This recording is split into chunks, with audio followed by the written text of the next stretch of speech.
27 पंचायतों के छात्रों के लिए शिक्षा का एकमात्र केंद्र जेएन हाई स्कूल इन दिनों अपनी दयनीय स्थिति के कारण सुर्खियों में है। एक तरफ जहां सरकार शिक्षा को बढ़ावा देने के दावे कर रही है, वहीं इस हाई स्कूल की बदहाली इन दावों की पोल खोल रही है। मैं आपके माध्यम से जेएन हाई स्कूल अमानत प्यारपुर में व्याप्त कुछ गंभीर मुद्दों की ओर ध्यान आकर्षित करना चाहती हूँ। पिछले कुछ समय से स्कूल में अध्यापकों की अनुपस्थिति और कक्षाओं का नियमित रूप से न लगना एक चिंताजनक प्रवृत्ति बन गई है, जिसका सीधा असर छात्रों की शिक्षा पर पड़ रहा है। ये देखने में आया है कि कई अध्यापक अक्सर अनुपस्थित रहते हैं, जिसके कारण निर्धारित विषयों की पढ़ाई बाधित होती है। जब अध्यापक उपलब्ध नहीं होते तो कक्षाएं या तो लगती ही नहीं या फिर कोई वैकल्पिक व्यवस्था न होने के कारण छात्र बिना पढ़ाई के ही स्कूल से लौट जाते हैं। यह स्थिति विशेष रूप से बोर्ड परीक्षाओं की तैयारी कर रहे छात्रों के लिए अत्यंत हानिकारक है। शिक्षकों की अनुपस्थिति के कारण छात्रों को अक्सर खाली समय बिताना पड़ता है, जिससे न केवल उनका बहुमूल्य समय बर्बाद होता है, बल्कि उनमें अनुशासनहीनता भी बढ़ रही है। अभिभावकों ने भी इस विषय पर अपनी चिंता व्यक्त की है,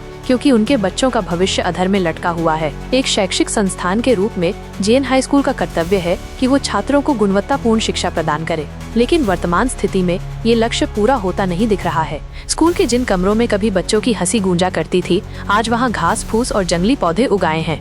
यह दृश्य शिक्षा व्यवस्था की उपेक्षा और लापरवाही को दर्शा रहा है।